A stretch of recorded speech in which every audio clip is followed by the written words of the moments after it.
Kannur vision success സ്റ്റോറിയിലേക്ക് പ്രിയ പ്രേക്ഷകർക്ക് സ്വാഗതം. Success story team എന്നുള്ളത് കണ്ണൂരിൻ്റെ ഹൃദയഭാഗത്താണ്. നമ്മൾ സാധാരണ കണ്ണൂരിലേക്ക് തലശ്ശേരി ഭാഗത്ത് നിന്ന് വരുമ്പോൾ താണ കഴിഞ്ഞ് കാൽടെക്സ് ജംഗ്ഷനിൽ എത്തുന്നതിന് ഇടതു ഭാഗത്ത് north Malabar chamber of commerce എന്ന് പറഞ്ഞിട്ടൊരു ബഹുനില കെട്ടിടം കാണാം. ഏറ്റവും ഭംഗിയായിട്ടുള്ള ആ കെട്ടിടം വടക്കേ മലബാറിൻ്റെ സാമൂഹിക, സാംസ്കാരിക, വ്യാപാര മേഖലകളിൽ സക്രിയമായി ഇടപെടുന്ന ഒരു സംഘടനയുടെ ആസ്ഥാനമാണ്. എന്താണ് ഈ chamber of commerce? North Malabar chamber of കൊമേഴ്സിൻ്റെ ചരിത്രം എന്താണ്? ഏതാണ്ട് 7 പതിറ്റാണ്ടിൻ്റെ പാരമ്പര്യമാണ് നോർത്ത് മലബാർ ചേംബർ ഓഫ് കൊമേഴ്സിനുള്ളത്. നമ്മുടെ കണ്ണൂർ എയർപോർട്ട് സ്ഥാപിക്കുന്നത് ഉൾപ്പെടെയുള്ള വടക്കേ മലബാറിൻ്റെ വികസന പ്രക്രിയയിൽ എന്നും ഒരു വലിയ പങ്ക് വഹിച്ചിട്ടുള്ള ഒരു പ്രസ്ഥാനമാണ് ചേംബർ ഓഫ് കൊമേഴ്സ്. അതിനെ ഒത്തിരി പ്രഗത്ഭരായ മനുഷ്യരാണ് അതിനെ നയിച്ചിട്ടുള്ളത്. ഞങ്ങളിരിക്കുന്ന ഈ ആസ്ഥാന മന്ദിരം പടുത്തുയർത്തുന്നതിൽ നമ്മുടെ കേരളത്തിൻ്റെ, ഇന്ത്യയുടെ അഭിമാനമായ MA യൂസഫ് അലിയുടെ വരെ കയ്യൊപ്പ് പതിഞ്ഞിട്ടുണ്ട്. അപ്പോൾ നമ്മൾ ആദ്യം ചേംബർ ഓഫ് കൊമേഴ്സ് അഥവാ north Malabar chamber of commerce എന്താണെന്ന് ഒന്നറിയണം മലബാറുകാർ. അതിൻ്റെ പ്രസിഡന്റ്, ഇപ്പോഴത്തെ പ്രസിഡന്റ് TK രമേഷ് കുമാറാണ് ഇന്ന് നമ്മോടൊപ്പം ഉള്ളത്. ആദ്യം നമുക്ക് നോർത്ത് മലബാർ ചേംബർ ഓഫ് കൊമേഴ്സിൻ്റെ 7 പതിറ്റാണ്ടിൻ്റെ സഞ്ചാരത്തിലൂടെ നമുക്കൊന്ന് യാത്ര ചെയ്യാം. അത് കഴിഞ്ഞ് അതിൻ്റെ ഇപ്പോഴത്തെ പ്രസിഡന്റ് TK രമേഷ് കുമാർ എന്ന വ്യവസായിയുടെ, വ്യാപാരിയുടെ, പൗരപ്രമുഖന്റെ ജീവിതത്തിലൂടെയും ഒന്ന് സഞ്ചരിക്കാം. പ്രേക്ഷകർക്കും ഒപ്പം TK രമേഷ് കുമാറിനും സക്സസ് സ്റ്റോറിയിലേക്ക് സ്വാഗതം. നമസ്കാരം. നമസ്കാരം.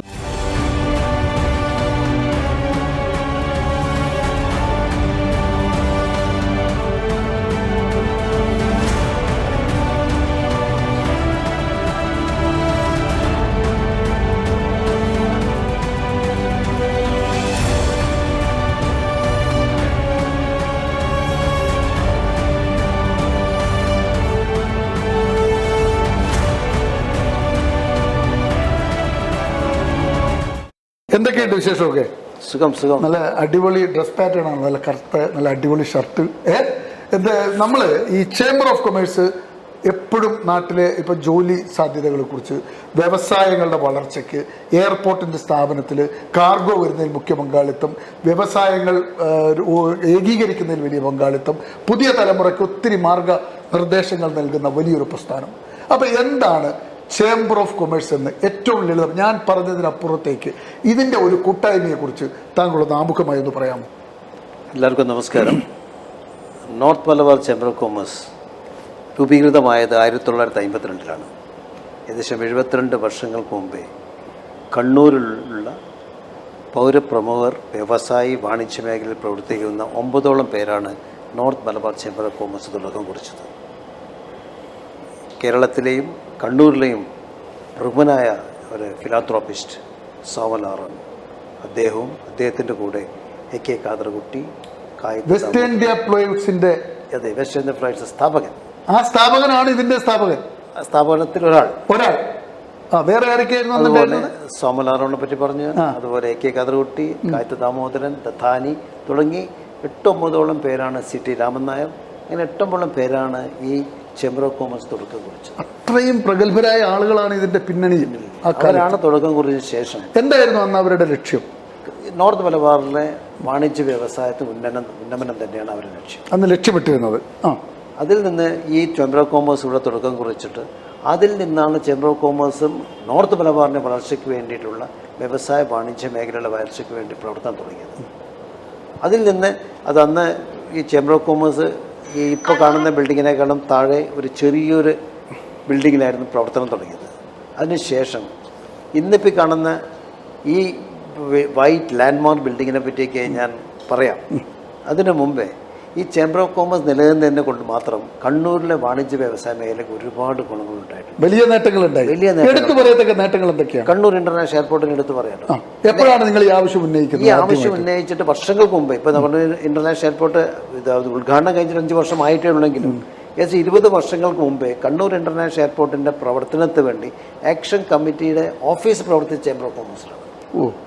അന്നു മുതൽ പ്രവർത്തനം ആരംഭിക്കുകയും നിരന്തരം ഗവൺമെൻറ്റിലേക്കും അതുപോലെ ഏവിയേഷൻ മിനിസ്റ്ററിനെയും കണ്ടുകൊണ്ടും നിരന്തരം കത്തുകൾ കേരള ഗവൺമെൻറ് അതുപോലെ തന്നെ സെൻട്രൽ ഗവൺമെൻറ് ഇവരൊക്കെ നിരന്തരം അവരുടെ ഈ ഇതിനുള്ള എയർപോർട്ടിനുള്ള സമ്മർദ്ദം ചെലുത്തിക്കൊണ്ട്, പിന്നെ നിങ്ങൾക്കറിയാം CM ഇബ്രാഹിം അവരാണ് ശരിക്കും സത്യത്തിൽ ആ മഹാമനുഷ്യനാണ് ചേംബർ ഓഫ് കോമേഴ്സായിട്ട് പലപ്പോഴും ചർച്ച ചെയ്തിട്ട് ഇവിടെ ഒരു എയർപോർട്ട് കണ്ണൂരിൽ വേണമെന്നുള്ള കാര്യത്തിനെപ്പറ്റി ശക്തമായിട്ട് ഞങ്ങളോട് വന്നൊരു വ്യക്തി, വളരെ അഭിമാനത്തോട് പറയാതെ എപ്പോഴും.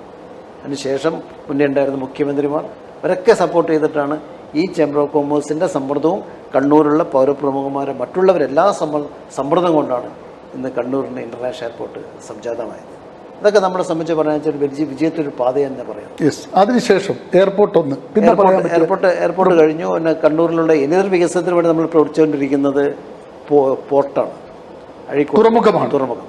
അഴീക്കോട് പോർട്ടിൻ്റെ തുറമുഖത്തിൽ 4-5 പ്രാവശ്യം ഇവിടെ വെസൽസ് വരികയും ഇവിടെ നിന്നുള്ള ചരക്കുകൾ ഇവിടുന്ന് പോവുകയും ചരക്കുകൾ ഇവിടത്തേക്ക് വരികയൊക്കെ ചെയ്തിട്ടുണ്ടെങ്കിലും അത് വിചാരിച്ച പോലെ അത് വികസനത്തിലെത്തിയിട്ടില്ല. അതിന് ചരക്കുകൾ പോകാനുള്ള ഏറ്റവും ഉദാഹരണമായ ഒരു സ്ഥാപനം എന്ന് പറഞ്ഞു കഴിഞ്ഞാൽ വെസ്റ്റേൺ ഫ്ലൈറ്റ്സ് ആണ്. അവരാണ് ഇവിടുന്ന് ചരക്കുകൾ ബൈ വെസൽസ് അയക്കാനുള്ള ഏറ്റവും കൂടുതൽ പ്രാപ്തിയുള്ളൊരു കമ്പനി. അത് അവരുള്ള സപ്പോർട്ടും ഇപ്പോഴും അന്നും ഇന്നും എപ്പോഴും ഉണ്ട്. 1956 തോന്നുന്നു ഫസ്റ്റ് വെസൽസ് ഇവിടുന്ന് പോയിരിക്കുന്ന വെസ്റ്റേൺ ഫ്ലൈറ്റ്സിന് സപ്പോർട്ട് കൂടിയാണ്. അന്ന് ഇവിടെ അഴീക്കോട് തുറമുഖത്തിന് പ്രവർത്തനം ഉണ്ടായിരുന്നു, അന്ന് മുതൽ പ്രവർത്തനം ഉണ്ടായിരുന്നു. പിന്നെ അതിങ്ങനെ നമുക്ക് ആ കാലഘട്ടത്തിലെ വളർച്ച പിന്നീട് അവിടെ സ്തംഭിച്ചു.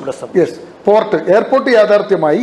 ഇനി നമുക്ക് അഴീക്കോട് തുറമുഖമാണ് നമ്മുടെ സ്വപ്നം. അത് വലിയ വികസന സാധ്യതകൾ ഇപ്പോഴത്തെ ഒരു സാഹചര്യത്തിൽ അതിന്റെ സാധ്യത എത്രമാത്രം ഉണ്ട്? ഇത് കഴിഞ്ഞ മാസം പോലും ഞങ്ങൾ പോർട്ട് മിനിസ്റ്റർ ഇവിടെ കണ്ണൂർ വന്നപ്പോൾ ശ്രീ വാസവൻ സർ വന്നപ്പോഴും ഞങ്ങൾ അദ്ദേഹത്തോട് ഈ കണ്ണൂരിലുള്ള അഴീക്കോടുള്ള പോർട്ടിനെ പറ്റി ചർച്ച ചെയ്യുകയും ഒരുപാട് കാര്യങ്ങൾ ഞങ്ങൾ അവരെ ചർച്ച ചെയ്തിട്ട് അടുത്ത കാലത്ത് തന്നെ ഒരു വെസല് കണ്ണൂർ, ബേപ്പൂർ, കൊല്ലം, അങ്ങനെ നമ്മളെ തിരുവനന്തപുരത്തുള്ള അവിടെയുള്ള പോർട്ട് വരെ പോകാനുള്ള സാധ്യതകൾ നമുക്ക് ആരാഞ്ഞിട്ടുണ്ട്.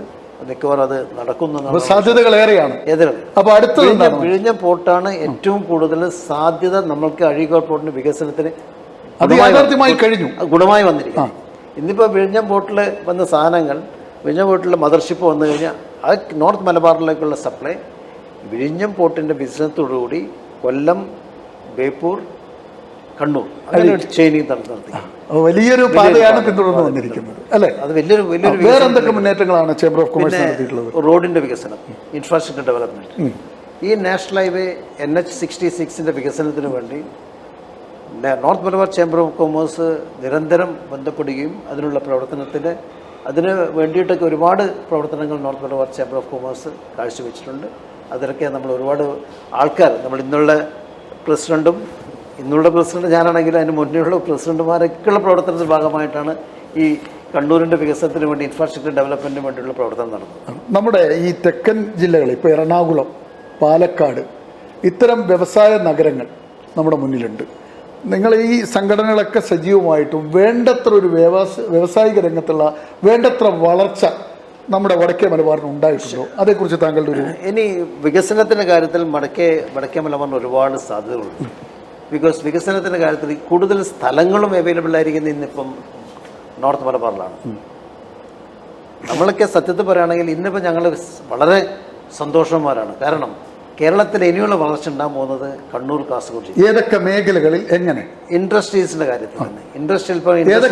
ഇൻഡസ്ട്രിയിൽ തന്നെ ഏതൊക്കെ മേഖലകളിലാണ് താങ്കളുടെ ഒരു നിരീക്ഷണത്തിൽ അതിവേഗം വളർച്ചയ്ക്ക് സാധ്യതയുള്ള മേഖലകൾ? ഒരുപാട് മേഖലയിലേക്ക് നമുക്ക് വികസന സാധ്യതയുണ്ട്. ഇപ്പോൾ ഞങ്ങൾ പറയുകയാണെങ്കിൽ പ്ലൈവുഡ് വ്യവസായം ഇന്നിവിടെ ഇപ്പം മാറ്റം വന്നു. പ്ലൈവുഡ് വ്യവസായം ഇന്ന് കണ്ണൂരിൽ നിന്ന് പെരുമ്പാവൂരിലേക്ക് പറിച്ചുകൊണ്ടപ്പെട്ടു. പക്ഷെ തിരിച്ച് പെരുമ്പാവൂരുകാർ ഇങ്ങോട്ട് വന്നുകൊണ്ടിരിക്കുകയാണല്ലോ. അതുണ്ട്. CP ജയരാജന്റെ വീട്ടിൽ നമ്മൾ നിൽക്കുമ്പോൾ അദ്ദേഹത്തെ തേടി വന്നത് പെരുമ്പാവൂർ എന്നുള്ള ഒരു ഗ്രൂപ്പാണ്. ഞങ്ങൾക്കൂടെ വ്യവസായം തുടങ്ങണമെന്ന് പറഞ്ഞു. അതാണ് അങ്ങനെയുള്ള അവിടെയൊക്കെ സ്റ്റാഗ്നന്റ് ആയി എന്ന് പറയാം. അവിടെ പക്ഷേ അനുഭവിക്കുന്ന വലിയൊരു ഭീഷണിയുണ്ട്. ഉത്തരേന്ത്യൻ തൊഴിലാളികളെ ഉള്ളൂ ആ നഗരത്തിൽ. ഇറങ്ങാൻ പറ്റാത്ത സ്ഥിതിയാണ്. ഇപ്പോഴും അഴീക്കോട് വർക്ക് ചെയ്യുന്ന ഫാക്ടറീസിലും 60-70% തൊഴിലാളികൾ തന്നെയാണ്. അപ്പൊ പ്ലൈവുഡ് ഫാക്ടറികളുടെ ഒരു കുതിച്ചുചാട്ടം ഇവിടെ ഇങ്ങോട്ട് വരാനുള്ള വലിയ തൊഴിൽ സാധ്യതകൾ നമ്മുടെ നാട്ടുകാരല്ല തൊഴിലെടുക്കുക. പക്ഷേ തൊഴിൽ സാധ്യതകൾ ഉണ്ടെങ്കിൽ നമ്മുടെ നാട്ടിലെ ആൾക്കാരെ തൊഴിലിൽ കൊണ്ടുവരണേ. ബിക്കോസ് ആ ഒരു കാരണം കൂടി നമ്മൾ തൊഴിൽ സംസ്കാരം മാറേണ്ടതാണ്. അതിനുള്ള പ്രവർത്തനങ്ങൾ ഞങ്ങളെപ്പോഴും ഞങ്ങളുടെ കൂടെയുള്ള വ്യവസായികളും വാണിജ്യ വ്യവസായ മേഖലയിലുള്ള ആൾക്കാരോട് ഞങ്ങളൊക്കെ പറയുന്ന കാര്യം, നമ്മൾക്കുണ്ടാവുന്ന നമ്മളോട് കൂടി ജോലി ചെയ്യുന്ന ആൾക്കാരെ അവരെ നമ്മൾ റീറ്റെയിൻ ചെയ്യണം. റീറ്റെയിൻ ചെയ്യാനുള്ള പ്രവർത്തനം നമ്മൾ ചെയ്യണം. ബിക്കോസ് അതിനൊരു കാരണം വർക്കിംഗ് അറ്റ്മോസ്ഫിയറാണ് ഒരു കാര്യം. അതുപോലെ തന്നെ അവർക്കുള്ള ശമ്പളം, സാലറി ഈസ് എ മാറ്റർ, പിന്നെ ടൈമിങ്സ്, ഇതൊക്കെ സൗകര്യമായ പ്രവർത്തനം മറ്റുള്ള ഒരു എന്താ പറയുക, ഒരു മുതലാളി തൊഴിലാളി ബന്ധത്തിൻ്റെ മേലെ അതീതമായിട്ടൊരു ബന്ധം സ്ഥാപിച്ചെടുക്കാൻ വേണ്ടി ഒരു ആത്മബന്ധം സ്ഥാപിച്ചെടുക്കണം. അത് ഇന്നത്തെ യങ്സ്റ്റേഴ്സിൻ്റെ കാര്യത്തിൽ കുറേയൊക്കെ ഉണ്ട് എന്നാണ് വിശ്വസിക്കുന്നത്. സെക്കൻഡ് ജനറേഷൻ്റെ കാര്യത്തിൽ ഇവരെ കൂടെ, ബിക്കോസ് ഒരു സ്ഥാപനം നടത്തിക്കൊണ്ടുവന്ന സമയത്ത് ഫാദർ അത് നടത്തിക്കൊണ്ടുന്ന സമയത്ത് മകൻ അവിടെ വന്നു പോയിക്കൊണ്ടിരിക്കുമ്പോൾ അവിടെയുള്ള തൊഴിലാളികൾ കണ്ടിട്ട് ഒരു ബന്ധം സ്ഥാപിച്ചെടുത്തിട്ട് പല കമ്പനികളിൽ നിന്ന്. പിന്നെ അവനത് തിരിച്ചുണ്ടാകും, മകനത് അതിൻ്റെ ഏറ്റെടുക്കുന്ന സമയത്ത് ഈ തൊഴിലാളികളൊക്കെ അവരായിട്ട് നല്ല ആത്മബന്ധം സ്ഥാപിച്ചെടുക്കുന്ന സാഹചര്യം പല കമ്പനിയിൽ നിന്ന് കാണുന്നു. രമേഷ് കുമാർ, ഞാൻ ഈ പറഞ്ഞ് നിർത്തിയെടുത്താണ് തുടങ്ങുന്നത്. നമ്മൾ തിരുവേപ്പതി മില്ല് നമ്മുടെ നാട്ടിലായിരുന്നു. ഗോളിയോർ റയോൺസ് പൂട്ടിയത് നമുക്കറിയാം, കോഴിക്കോട്. തിരുവേപ്പതി മില്ല് പൂട്ടിയതിന് ശേഷം ആ നിലവാരത്തിൽ ഒരു സ്ഥാപനം ഇവിടെ പിന്നീട് വളർന്നു വന്നിട്ടുണ്ടോ? ബിക്കോസ് അതൊക്കെ ടെക്സ്റ്റൈൽ മേഖലയിലുള്ള കാര്യങ്ങളെന്ന് പറയുമ്പോൾ, ടെക്സ്റ്റൈൽ ബിസിനസ് ചെയ്തുകൊണ്ടിരുന്നവർക്ക് ഒരുപാട് പ്രശ്നങ്ങളുണ്ടായിരുന്നു, തൊഴിൽ പ്രശ്നങ്ങൾ. ഈ തൊഴിൽ പ്രശ്നങ്ങൾ സത്യത്തിൽ അത് തിരുപ്പതി മില്ലിൻ്റെ ഈ പ്രശ്നങ്ങളെ പോലെയുള്ള പ്രശ്നങ്ങൾ മറ്റുള്ള കൈത്തറി വ്യവസായ മേഖലയിൽ പ്രവർത്തിക്കുന്ന ആൾക്കാർക്ക് സംഭവിച്ചിട്ടുണ്ട്. അവരൊക്കെ വലിയ വലിയ കമ്പനി നടത്തിയ ഒരുപാട് പേര് കണ്ണൂരിലിരുന്നു. അവരൊക്കെ ഇപ്പോഴും ബിസിനസ് ചെയ്യുന്നുണ്ട്. പക്ഷേ അന്ന് ചെയ്ത ബിസിനസ് ഇന്ന് ചെയ്യുന്ന ബിസിനസ് തമ്മിൽ ഒരുപാട് അന്തരമുണ്ട്. കാരണം തൊഴിൽ പ്രശ്നങ്ങൾ അതൊരു വശം, പിന്നെ തൊഴിലാളികൾ കിട്ടാതിരിക്കേണ്ട സാഹചര്യം വന്നു. അവിടെയാണ് വേറൊരു പ്രശ്നം ഉണ്ടായിരുന്നത്. ബിക്കോസ് ഈ തൊഴിൽ മേഖലയിലേക്ക് പോകാൻ വേണ്ടി ചെറുപ്പക്കാർ മുതിരാത്ത സിറ്റുവേഷൻ വന്നു. അപ്പോൾ അവരെ ഇപ്പോൾ ചെറുപ്പക്കാർ ആ ജോലിയിലേക്ക് ഈ ഇതിലേക്ക് കൈത്തറി വ്യവസായം വരണമെങ്കിൽ അവർക്കുള്ള ശമ്പളം വളരെ കൂടിയിട്ട് വരികയാണ്. ഇപ്പോൾ ഓവർ ഹെഡ് ചിലവുകൾ ഇവർക്ക് കൂടി. പക്ഷേ തമിഴ്നാട്ടിൽ ഈരോട്ടിലോ അല്ലെങ്കിൽ തിരുപ്പൂരോ പോയി കുഴപ്പമില്ല, അവിടെ ഇപ്പോൾ ചെറിയ പൈസക്ക് തൊഴിലാളി കിട്ടാൻ തുടങ്ങി. നമ്മുടെ ഈ വെസ്റ്റ് ഇന്ത്യ പ്ലൈവുഡ്സ് കാറൂട്ടി സാഹിബ് ഉണ്ടായിരുന്ന കാലത്ത് എല്ലാ യൂറോപ്യൻ രാജ്യങ്ങൾക്ക് അടക്കം ഇവിടുന്ന് കയറ്റുമതി ഉണ്ടായിരുന്നു.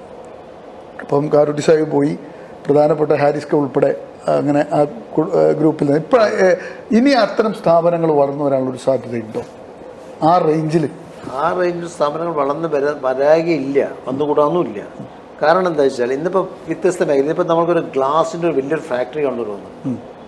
ഗ്ലാസ് നിർമ്മാണ ഫാക്ടറി എവിടെയാണ്? നമ്മൾ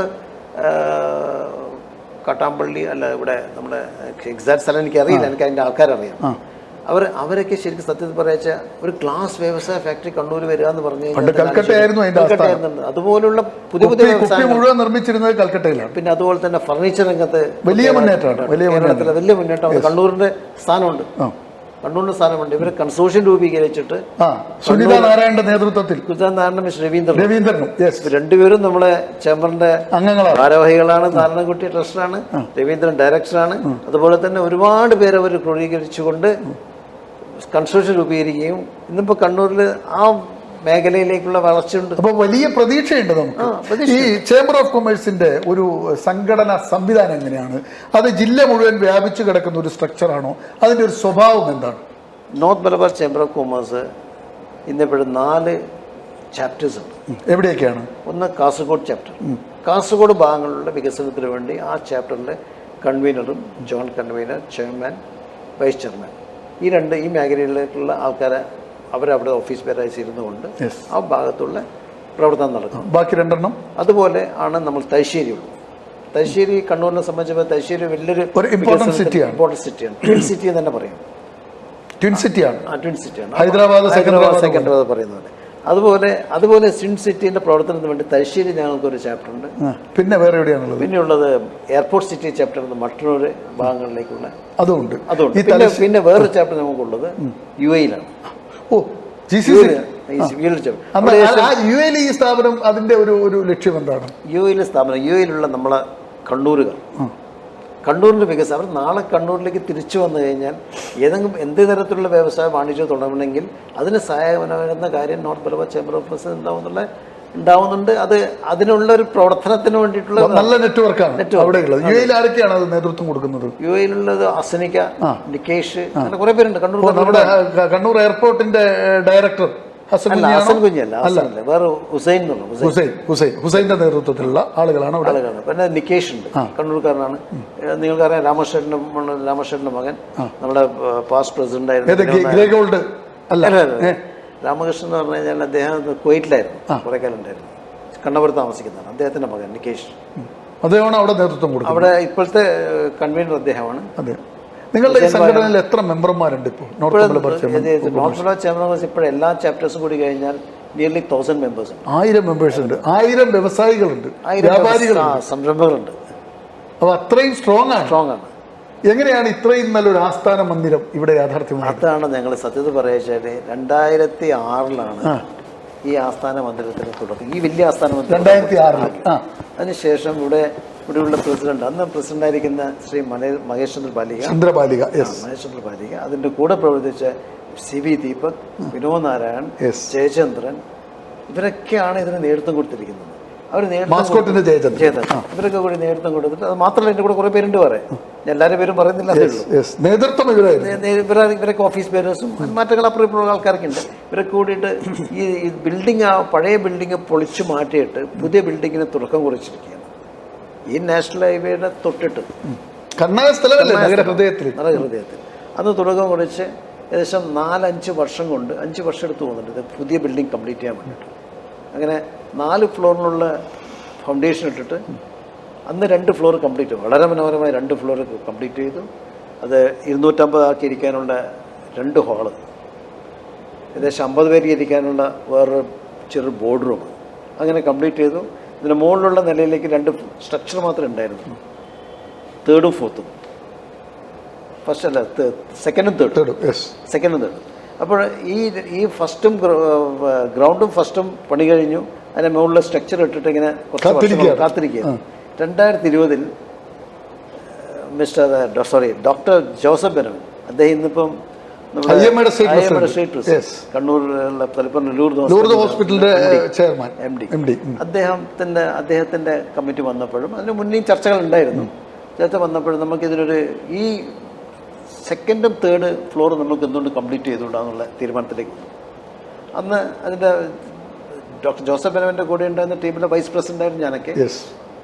അതുകൊണ്ട് ഞങ്ങളുടെ ആ ടീമിലുണ്ടായിരുന്ന ആൾക്കാർ കൂടി തീരുമാനം എടുത്തിട്ട് നമ്മളിതിൻ്റെ 2nd and 3rd floor complete ചെയ്യാൻ തീരുമാനിച്ചു. ആ കംപ്ലീറ്റ് ചെയ്ത് 2 വർഷം കൊണ്ട് 2nd and 3rd ഫ്ലോറും കംപ്ലീറ്റ് ചെയ്തു. നിങ്ങളിരിക്കുന്ന ഈ ബോർഡ് റൂം, മനോഹരമായ ബോർഡ് റൂം, അതുപോലെ ഇവിടെ ഒരു കോർപ്പറേറ്റ് ലോഞ്ച് എന്നുള്ള ലോഞ്ചുണ്ട് ഇവിടെ.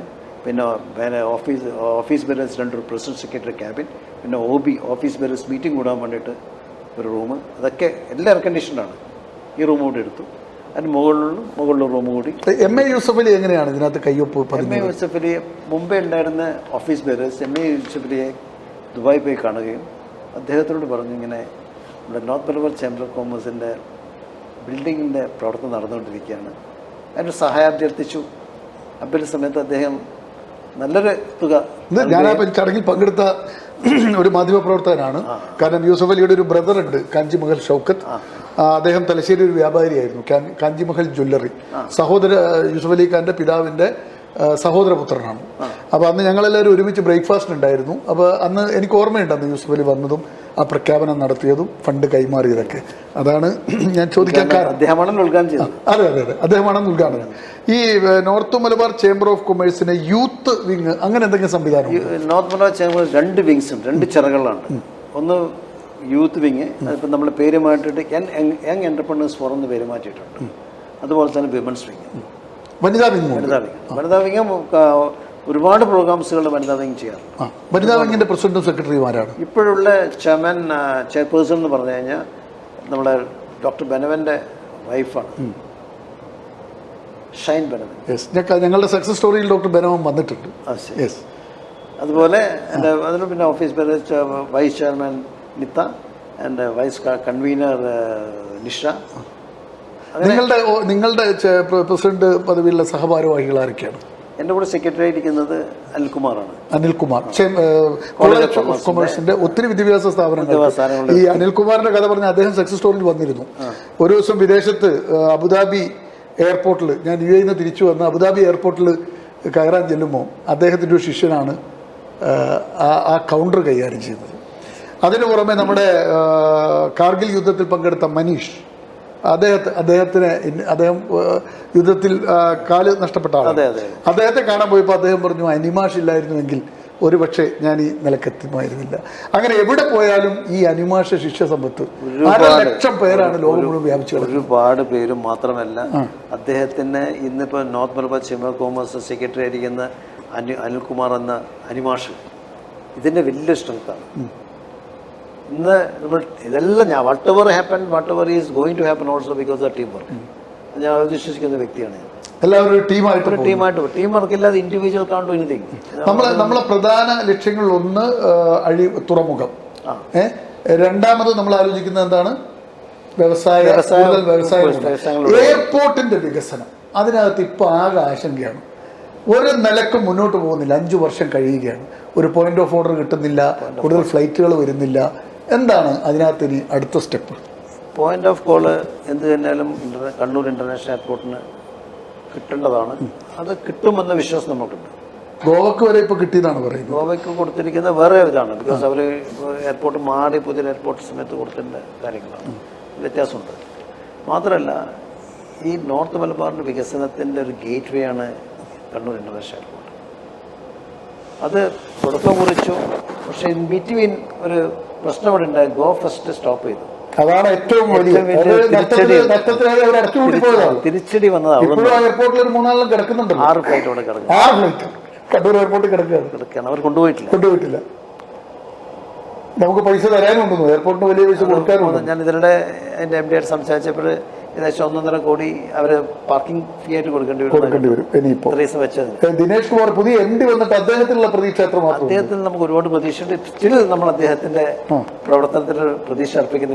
അദ്ദേഹം കൊച്ചി നെടുമ്പാശ്ശേരി എയർപോർട്ടിന്റെ തുടക്കം മുതലുള്ള ഒരാളാണ്. സാധ്യതയുണ്ടോ അദ്ദേഹം ഒരുപാട് പ്രവർത്തനം ഇതിനു വേണ്ടി ചെയ്യുന്നുണ്ട്. കാരണം എന്താ വെച്ചാൽ, ഈ കോമ്പറ്റീഷൻ ഇല്ലാണ്ടാണ് ഇപ്പം കണ്ണൂർ ഇന്റർനാഷണൽ എയർപോർട്ട് പ്രവർത്തിക്കുന്നത്. എയർ ഇന്ത്യ എക്സ്പ്രസും അതുപോലെ തന്നെ ഇൻഡിഗോ, 2 കമ്പനി മാത്രം പ്രവർത്തിക്കുന്നത്.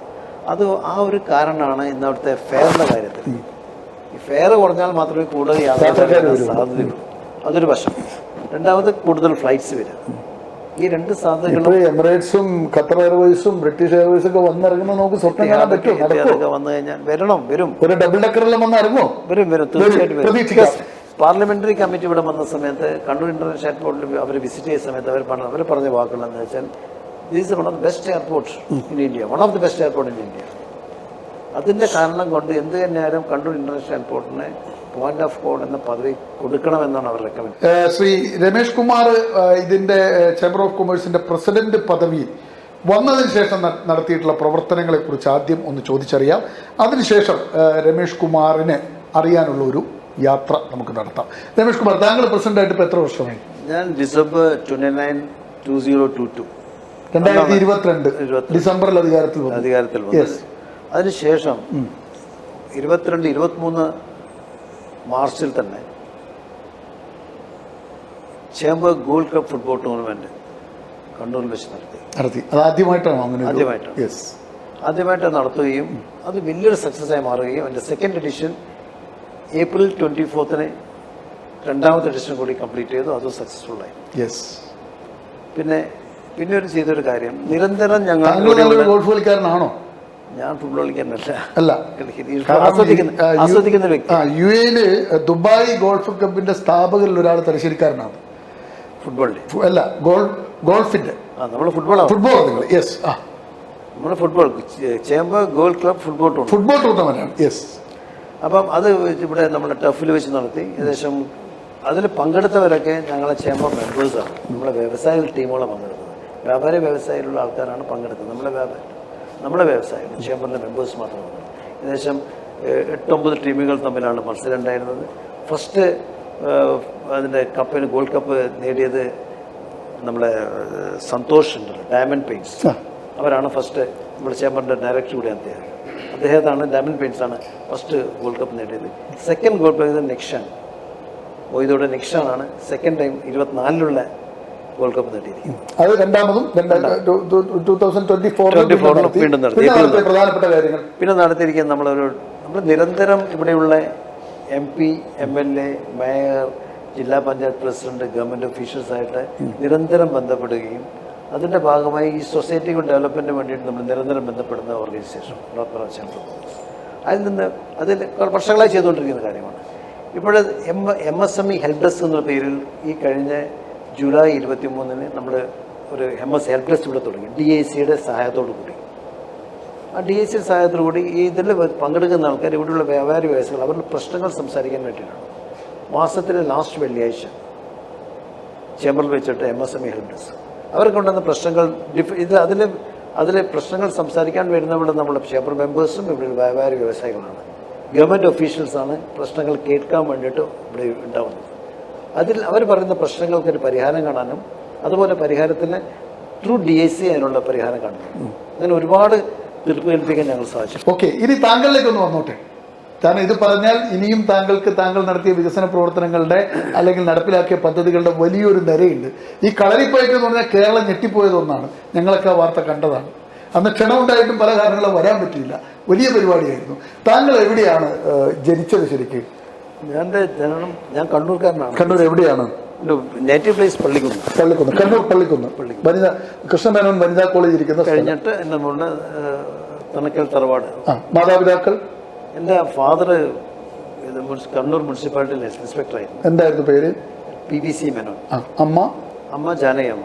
അമ്മയും അച്ഛനൊക്കെ കുറെ കാലങ്ങൾക്ക് മുമ്പേ എന്നെ വിട്ടുപോയിട്ടുണ്ട്. രമേഷ് കുമാർ കൂടെ മേനോൻ കൂട്ടായിരുന്നു. എന്തുകൊണ്ടാണ്?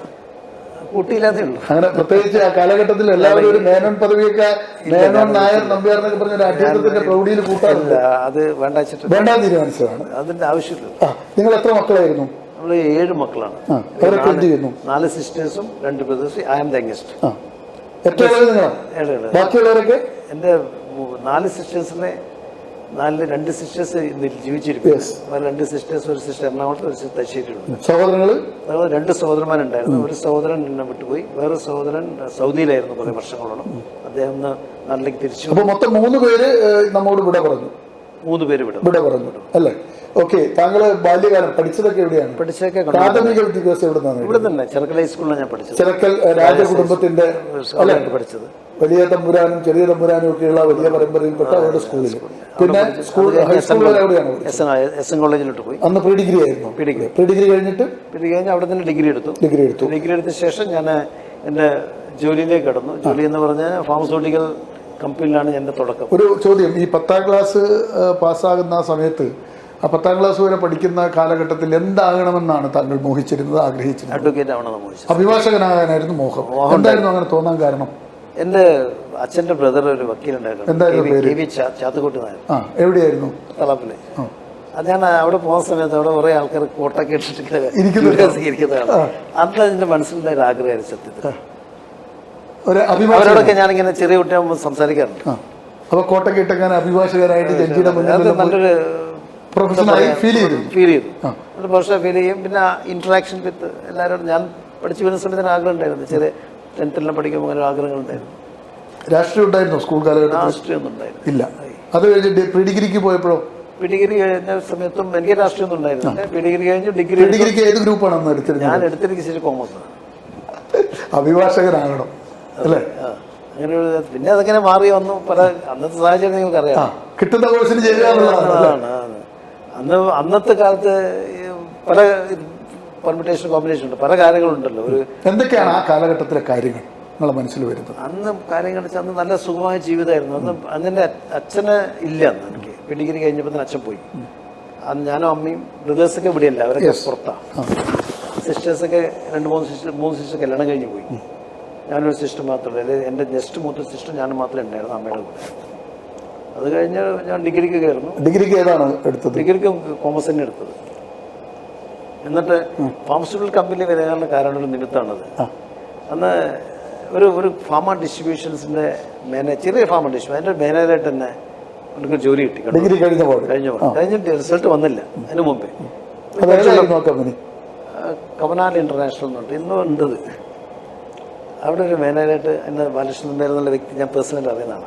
അദ്ദേഹം പറഞ്ഞു, നീ ഒന്ന് കുറച്ച് ദിവസം നമ്മളെ ഫേമിൽ ഒന്ന് ഇരിക്കുമെന്ന് പറഞ്ഞിട്ട് അങ്ങനെയാണ് ഞാൻ ഫാർമസിയായിട്ടൊരു ബന്ധങ്ങൾ വരുന്നത്. അപ്പോൾ അന്നത്തെ കാലഘട്ടങ്ങളിൽ സയൻസ് പഠിക്കാത്ത ആർക്കും ഈ മെഡിക്കൽ ഓഫീസർ ജോലി കിട്ടില്ല. നിങ്ങളാണെങ്കിൽ കൊമേഴ്സാണ്. കോമേഴ്സാണ്. ഞാൻ അതിനുശേഷം അഭിഭാഷകരാകാൻ മോഹം, പഠിച്ചത് കൊമേഴ്സ്, കിട്ടിയത് സയൻസ് ബാക്ക്ഗ്രൗണ്ടുള്ള ഫാർമസ്യൂട്ടിക്കൽ. അത് കഴിഞ്ഞിട്ട് അത് ജോയിൻ ചെയ്ത് 1980-ലാണ്. 1981-ലാണ് ശരി. 80-ൽ ഡിഗ്രി കഴിഞ്ഞു. ആ കാലഘട്ടങ്ങളിൽ ഏകദേശം 6-8 മാസം ഞാൻ വർക്ക് ചെയ്തിട്ടുണ്ടായിരുന്നു. അപ്പോൾ ഒരു കമ്പനിയിൽ വേക്കൻസി വന്ന സമയത്ത് അരിസ്റ്റോ ഫാർമസ്യൂട്ടിക്കൽസ്, പഴയകാല രാജാക്കന്മാരല്ലേ? അതെ. അത് ആ സമയത്ത് പിന്നെ അനാട്ടമി ഫിസിയോളജിയെ പറ്റി അറിയണം. ആ ഒരു അനാട്ടമി മേഖല. അതെ, അതിനൊരു ബുക്ക് എന്നോട് ഫസ്റ്റ് ഇന്റർവ്യൂ കഴിഞ്ഞപ്പോൾ എൻ്റെ അടുത്ത് ദേ ലൈക്ക് മീ പറഞ്ഞു. എൻ്റെ സെയിൽസ് മാനേജർ ഇൻ സൗത്ത് അദ്ദേഹം പറഞ്ഞു, അനാട്ടമി ഫിസിയോളജി ഫോർ നഴ്സസ് എന്നൊരു ബുക്കുണ്ട്, അത് നീ പഠിക്കുക കംപ്ലീറ്റ്. അത് കംപ്ലീറ്റ് പഠിച്ചിട്ട് നമുക്കൊരു ഇന്റർവ്യൂ നടത്തണം. അത് ഞാൻ കംപ്ലീറ്റ് പഠിച്ചു. ഒരു ടാസ്ക് ആയിട്ട് എടുത്തു. എങ്ങനെ ഒരു കൊമേഴ്സുകാരൻ ഈ അനാട്ടമി എങ്ങനെ കയറി തള്ളിയില്ല? അല്ല, ഒരുപാടൊന്നും ആവശ്യമില്ല സാർ. എളുപ്പം വെച്ചാൽ എളുപ്പമാണ്. അല്ല, നമുക്കൊരു കേൾക്കുമ്പോൾ ഒരു അല്പം ടഫായിട്ട് തോന്നൂല്ലോ. അതിനുശേഷം ഞാൻ ഈ അരിസ്റ്റോ എന്ന കമ്പനി ജോയിൻ ചെയ്തു. അതിൽ വർക്ക് കൊണ്ടിരിക്കുമ്പോൾ I was become always number 1 സെയിൽസിൽ, മാർക്കറ്റിംഗ് സെയിൽസ്. അതിനുശേഷം എനിക്ക് പല കമ്പനിയിൽ ഓഫർ വന്നു. അങ്ങനെ ലൈക്ക ലാബ്സ് എന്ന കമ്പനി ഞാൻ ജോയിൻ ചെയ്തു SR പ്രസിഡന്റ്. അവിടെ 2 വർഷം വർക്ക് ചെയ്ത ശേഷം become the area manager, then become the regional manager, then become the divisional manager. 2006 ഞാൻ കമ്പനി വിടുമ്പോൾ ഞാൻ വാസ് കവറിംഗ് 4 സ്റ്റേറ്റ്സ്. ഏതൊക്കെ സ്ഥലത്താണെന്ന്, ഏതൊക്കെ സ്റ്റേറ്റിലാണ് വർക്ക് ചെയ്തിരുന്നത്? കർണാടക, തമിഴ്നാട്, ആന്ധ്ര, കേരള. ഇത്രയും സ്ഥലങ്ങളിൽ അത് മീൻസ് റീജിയണൽ ഡിവിഷണൽ മാനേജറായിട്ടാണ് കണ്ടക്ട് മീറ്റിംഗ്സ്. അതാണ് ശ്രീ രമേഷ് കുമാറിന്റെ ഈ 24 വർഷം ഏത് കമ്പനിയിലാണ് ജോലി ചെയ്തിരുന്നതെന്ന് പറഞ്ഞ്? 24 വർഷം Lyca labs limited. Lyca labs അത് എവിടെയാണ് അതിന്റെ ആസ്ഥാനം? മുംബൈ ആസ്ഥാനമാണ്. വിദേശ കൊളാബറേഷനുള്ള കമ്പനിയാണോ? അല്ല, purely Indian company. Export division കൂടി ഉണ്ട്. അവിടുന്ന് അവസാനം ഏത് പോസ്റ്റിലാണ് വിരമിക്കുന്നത്? Divisional sales manager. എന്തുകൊണ്ട് വിരമിച്ചു? എന്തുകൊണ്ട്? സ്വന്തം ഒരു ബിസിനസ് തുടങ്ങുന്ന ആഗ്രഹം കൊണ്ട് ആണ് അവിടെ വിരമിക്കുന്നത്. എന്നിട്ട് എന്താണ് ആദ്യം തുടങ്ങിയ ബിസിനസ്? എനിക്ക് ഓൾറെഡി അതിന് മുന്നേ 2000 ഞാനൊരു ഡിസ്ട്രിബ്യൂഷൻ സെറ്റപ്പ് തുടങ്ങിയിരുന്നു സ്വന്തമായിട്ട്. ഏതൊക്കെ കമ്പനികളുടെ ഡിസ്ട്രിബ്യൂഷൻ ആണ് എടുത്തത്? റോഷും മറ്റേ കുറച്ച് കമ്പനികൾ മാത്രമേ ഉണ്ടായിരുന്നു. ഡിസ്ട്രിബ്യൂഷൻ തുടങ്ങി വെച്ചിരുന്നു. പിന്നെ 2006 ഞങ്ങൾ കമ്പനി ലൈക്ക ലാബ്സ് വിട്ട സമയത്ത് ലൈക്കയിൽ വർക്ക് ചെയ്ത് കൂടിയിരുന്ന 4-5 പേര് കൂടിയിട്ട് ഞങ്ങൾ ബാംഗ്ലൂർ ഫോർമുലേഷൻ എന്ന കമ്പനി തുടങ്ങി. It's a private limited company. അത് കേരളം മാത്രമേ മാർക്കറ്റ് ചെയ്യുന്നുണ്ടായിരുന്നുള്ളൂ. Third party manufacturing and marketing in Kerala. അതിനുശേഷം പിന്നെ 1-2 കമ്പനികളൊക്കെ വന്നിട്ടുണ്ട്. അതിലൊക്കെ പിന്നെ ഡയറക്റ്റായിട്ട് വർക്ക് ചെയ്തു. പിന്നെ ഡിസ്ട്രിബ്യൂഷൻ മേഖലയിൽ കുറച്ചുകൂടി വിപുലമായ സെറ്റപ്പിലേക്ക് വന്നു. അത് എത്ര കാലം പോയി അങ്ങനെ? അതിപ്പോഴും നടന്നുകൊണ്ട് എത്ര കമ്പനികൾ ഇപ്പോൾ അങ്ങനെ ഉണ്ട് നിങ്ങൾക്ക്? ഡിസ്ട്രിബ്യൂഷൻ തന്നെ 3 കമ്പനിയുണ്ട്. 3 കമ്പനിയുണ്ട്. എത്ര പാർട്ട്നേഴ്സ് ഉണ്ട് കൂടെ നിങ്ങളുടെ ടീം? ഡിസ്ട്രിബ്യൂഷൻസിൽ എൻ്റെ കൂടെ ഒരു പാർട്ട്ണർ മാത്രമേ ഡിസ്ട്രിബ്യൂഷനിൽ ഒരു പാർട്ട്ണർ. ബാക്കി എൻ്റെ മകൻ എൻ്റെ കൂടെ ബിസിനസ്സിലേക്ക് വന്നു. മകൻ്റെ പേരെന്താണ്? മകൻ രാഹുൽ രമേശ്. എവിടെയാ പഠിച്ചത്? അവൻ എഞ്ചിനീയറിംഗ് പഠിച്ചു ഇവിടെ അമൃതയിൽ വെച്ചിട്ട്. ഏതാ എഞ്ചിനീയറിംഗിൽ ഏതാ എടുത്തത്? മെക്കാനിക്കൽ എഞ്ചിനീയറിംഗ് കഴിഞ്ഞു. അതും ഭയങ്കര രസമാണ്. മെക്കാനിക്കൽ എഞ്ചിനീയറിംഗ് എടുത്തു, നേരെ ഇല്ല, അതിന് മുമ്പ് അതിനുശേഷം 1.5 വർഷം മസ്കറ്റിൽ വർക്ക് ചെയ്തു. ഏത് മേഖലയിൽ? എഞ്ചിനീയറിംഗ് മേഖല ഒരു കാർ കമ്പനിയിൽ വർക്ക് ചെയ്തു. അത് കഴിഞ്ഞിട്ട് അവന് തിരിച്ച് നാട്ടിലേക്ക് വന്നു. ബിസിനസ്സിലേക്ക് ജോയിൻ ചെയ്യാനുള്ള ആഗ്രഹത്തോടു കൂടി. അപ്പോൾ അത് കഴിഞ്ഞിട്ട് അവൻ MBA IIM കാലിക്കറ്റിൽ നിന്ന് MBA എടുത്തു. എഞ്ചിനീയറിംഗ് കഴിഞ്ഞു, MBA എടുത്തു. പിന്നെ ഫുൾ ടൈം ബിസിനസ്സിലേക്ക് വന്നു. പല കാര്യങ്ങളും അവനാ നോക്കി നടന്നത്. മൊത്തം അവനാ നോക്കി നടന്നത്. ഇപ്പൊ വേറെ ഏതൊക്കെ മേഖലകളിലാണ് താങ്കളുള്ളത് ബിസിനസ് രംഗത്ത്? എനിക്ക് തലശ്ശേരിയിൽ നെസ്ലയുടെ ഡിസ്ട്രിബ്യൂഷൻ ഉണ്ട്. FMCG distribution. നെസ്ലെ വലിയ ബ്രാൻഡാണല്ലോ. അത് ഡിസ്ട്രിബ്യൂഷൻ തലശ്ശേരി മേഖല ചെയ്തത്. അതിന്റെ ആസ്ഥാനം തലശ്ശേരി തന്നെയാണോ അതോ കണ്ണൂരിൽ? തലശ്ശേരി തന്നെ. പിന്നെയുള്ളത് ഇതൊക്കെ തന്നെയുള്ളൂ. കാസർഗോഡ് കാഞ്ഞങ്ങാട് ഒരു ബ്രാഞ്ച് ഉണ്ട്. ഞങ്ങളൊരു ഫേമുണ്ട്. അത് പാർട്ണർഷിപ്പ് ഫേമാണ്. ലിങ്ക് ഫാമയുടെ മിസ്റ്റർ രാമകൃഷ്ണൻ ഞാനും കൂടിയിട്ട് തുടങ്ങിയ ഫേമാണ്. ലിങ്ക് രാമകൃഷ്ണൻ എന്നല്ല അറിയപ്പെടുക, ഗ്രേ ഗോൾഡ് രാമകൃഷ്ണൻ എന്ന് അറിയപ്പെടും. ഇല്ല, ലിങ്ക് അങ്ങനെ പറയാം. പക്ഷേ ഗ്രേ ഗോൾഡ് എന്താ അങ്ങനെ വരാൻ ആ ഒരു പേര്? ഞാൻ link Ramakrishnan, grey gold Ramakrishnan അവിടെ ഒരു വലിയ ഹൗസിംഗ് പ്രൊജക്ട് ഉണ്ട്. അല്ല, അറിയില്ല. ഈ രാമകൃഷ്ണനെ കുറിച്ചൊക്കെ വർഷങ്ങളായി നമ്മൾ കേൾക്കുന്ന ഒരു നാമാണ്. ഞാൻ നേരിട്ട് ഇതുവരെ പരിചയപ്പെട്ടില്ല.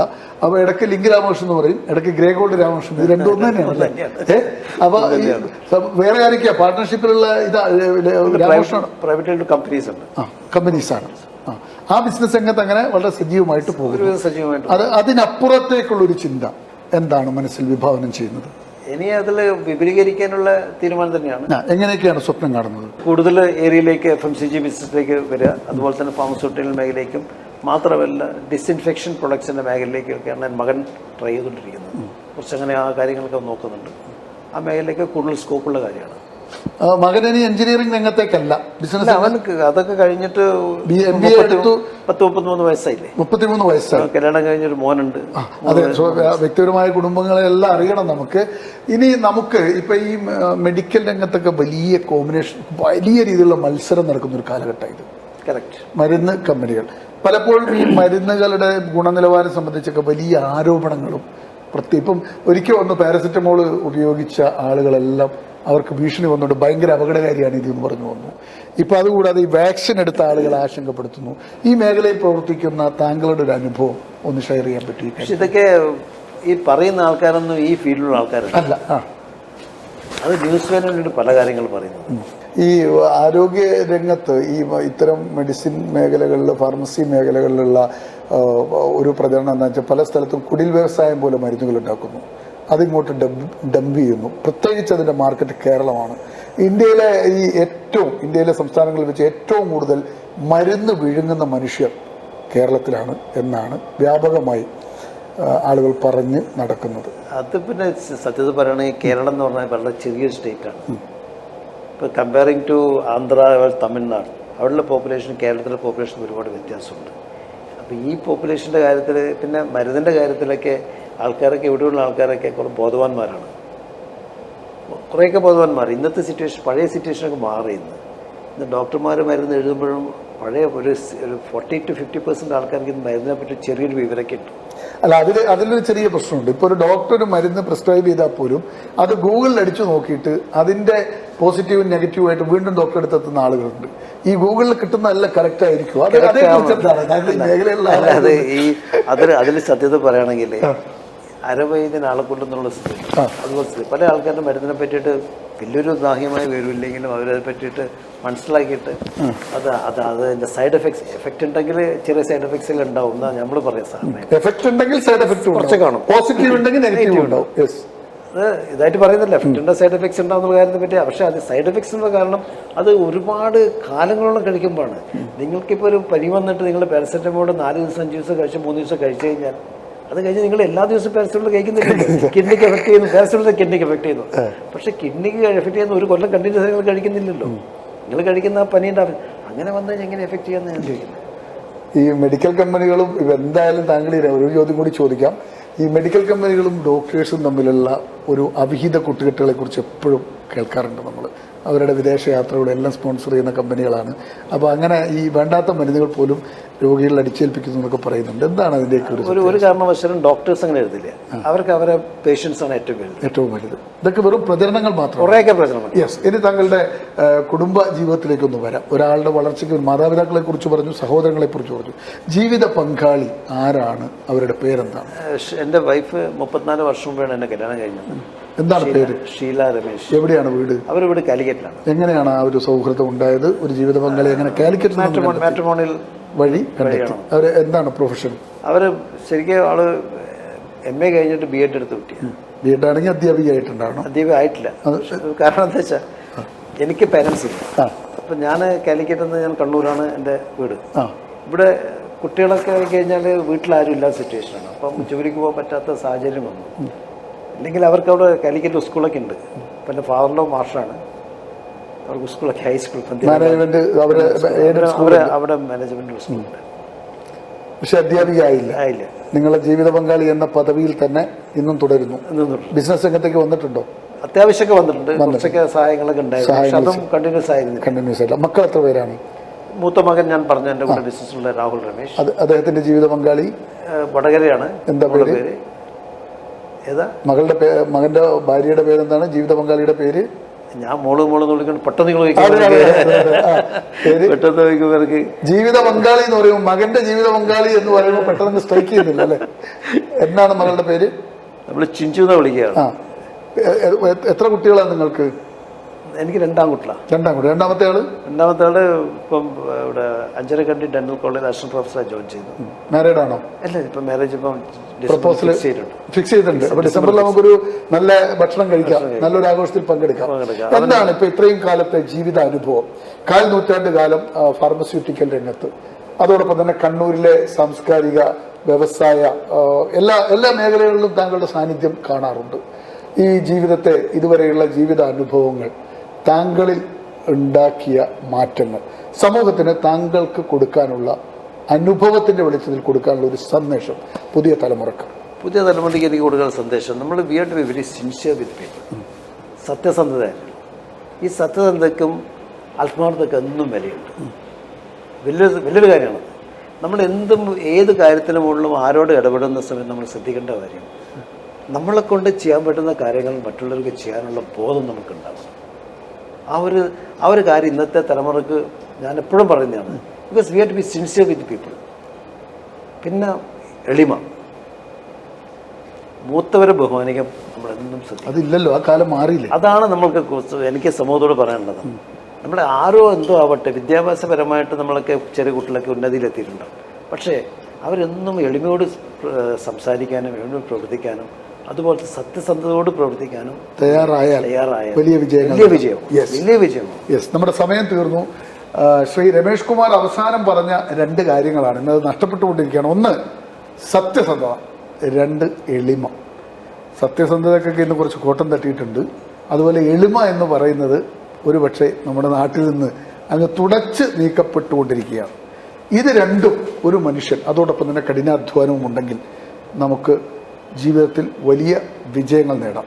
നോർത്ത് മലബാർ ചേംബർ ഓഫ് കൊമേഴ്സിന് 1000 കരുത്തരായ വ്യവസായികൾ അടങ്ങുന്ന ഒരു സംഘടനയുടെ തലപ്പത്തിരുന്നു കൊണ്ടാണ് ശ്രീ രമേഷ് കുമാർ നമ്മളോട് ഇത്രയും നേരം സംവദിച്ചത്.